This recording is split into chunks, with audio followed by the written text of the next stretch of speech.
Now, Activision is a money-making company, big cash cow. If you think that you're going to, in some way, change the way that a company like this does business, you might be in for an uphill climb. So let me put out what it is that I want to put out. But before I do so, I just wanted to quickly put in a shameless plug.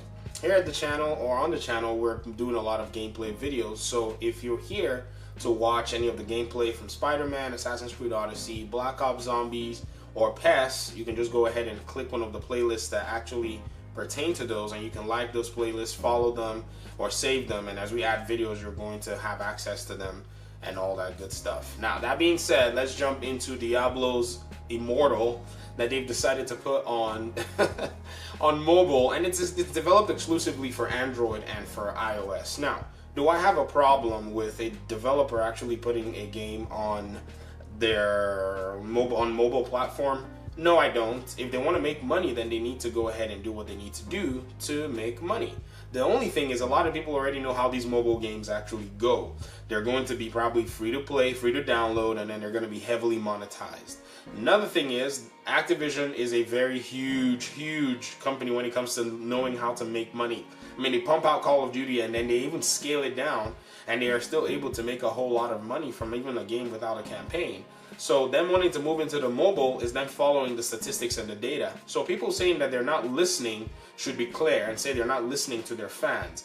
They're listening to the statistics because there is a huge base of people who play mobile games. And I'm thinking that they probably want to actually go into making games in this market with their partnership with NetEase, whom there have been, accusations from the community saying that this Diablo game actually looks like a NetEase game that had been made before and is being reskinned. So that's an accusation. And people have also been trolling this whole, announcement of the release. If you go on Reddit, it's crazy. I was reading an article on, I think it was IGN. Yeah, it was IGN, about how the fans have reacted negatively. I'll link that article for you. You can look at it and just see some of the questions that some of the fans have actually asked. It seemed like they just didn't know what to do. I remember watching a clip and a fan actually asked, he said, are there any plans to actually move this game to PC?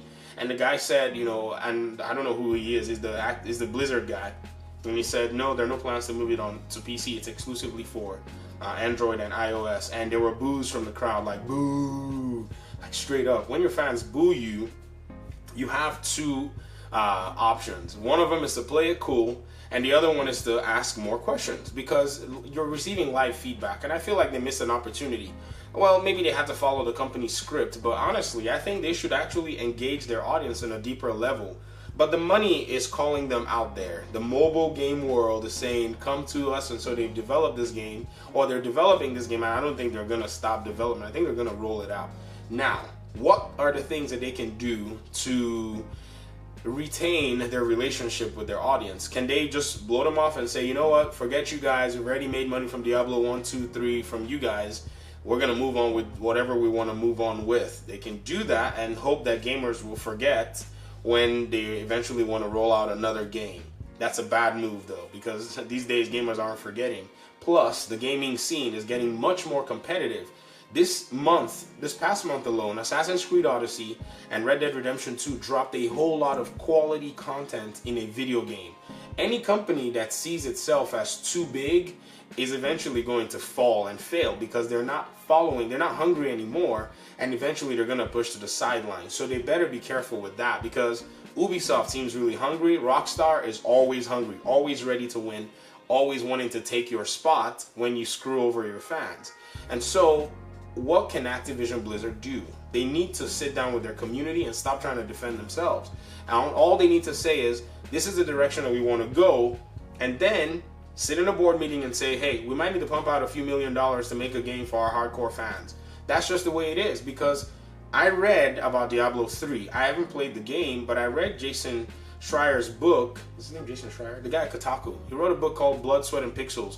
Hey, he's not paying me to advertise it. It's a nice book. Read it. I don't care what you think about Kotaku. The book is actually solid, well written, gives an insight, and it's one of the only insights that I've been able to find in a published book. And so I really say, take a look. Anyways, Diablo 3 did not land well. There were issues, there were controversies, and for you Diablo folk that know everything that happened, please fill us in the comment section so that we can be educated on this. If you don't know, you got to educate yourself. And so I read this whole ordeal, and by golly, the fans that stuck with Activision Blizzard, they really took a beating. You know, they really took a step of faith. So for you to hear that boo is not coming from a place of entitlement. That boo is coming from a place of, hey, we stuck with you guys, show us some love.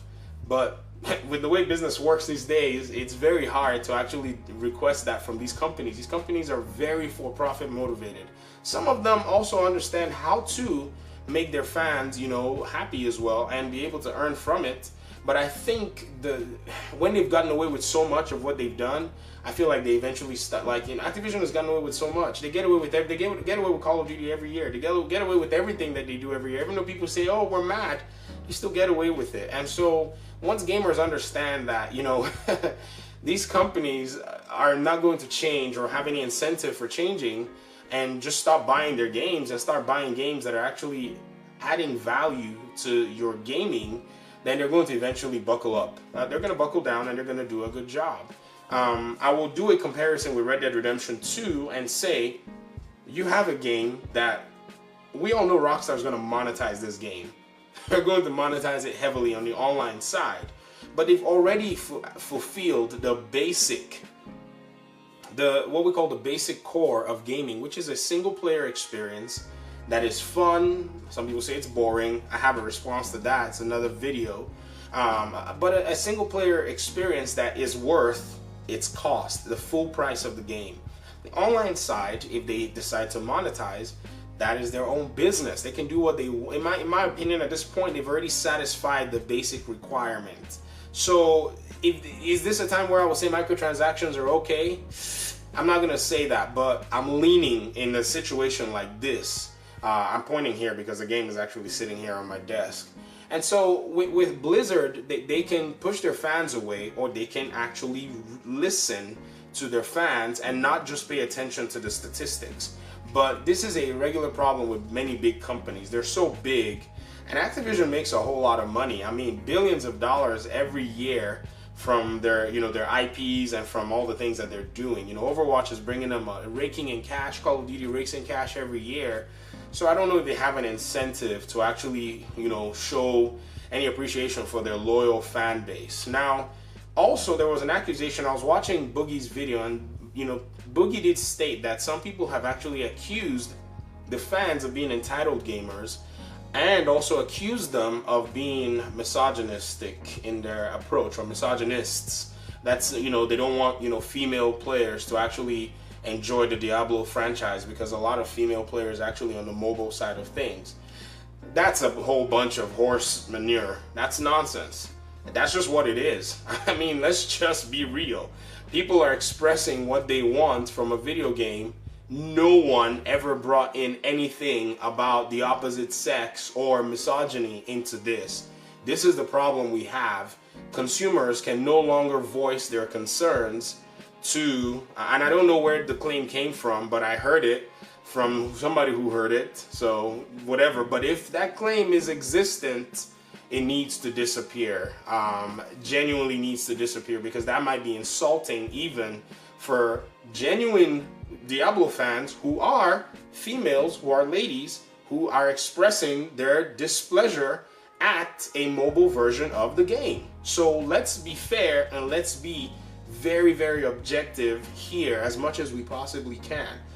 Fans are expressing their concerns. We don't need to tag anybody with whatever people feel that they may be. Like, that's just a weird, like, you know, a crowd of people booed. Oh my goodness. Anyways, back to what Blizzard and Activision, you know, need to do. They need to come down, they need to sit with their people, and they need to start finding ways to make a Diablo game for their PC and console community. People sunk in hours in those games, and people are going to keep playing them. It's not my style of game. I probably won't play it, but I am very, very, you know, curious to see how they're going to handle this, because they already have this big, huge thing with NetEase, and they want to monetize, and they want to really open and break into the mobile market. And there's nothing wrong with that, honestly. Let these companies do what they want to do in the mobile market. And for those of us who don't I don't play any mobile games on my phone. Many of us don't. And for those of us that don't, we'll just continue playing our games on PC and console as they come out.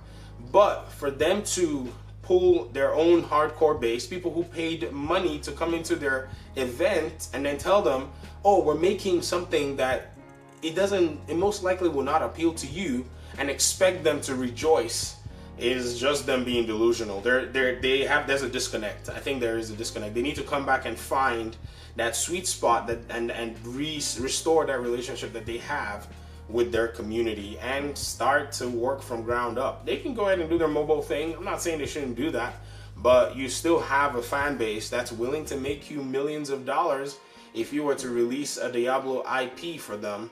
But I think they want to do the least amount of work for the most amount of money. That's kind of like the new business strategy in gaming anyways these days. But we see through the BS, we see through the nonsense, so they need to stop kidding themselves and get down and get real and stop all this corporate speak. That's my opinion. I appreciate you guys for watching the video. Thank you for your time and your audience. I guess I'll see you in my next video. Comment on the video, like or dislike if you didn't like it, and we'll just keep the conversation going. That's all I have for today. Peace.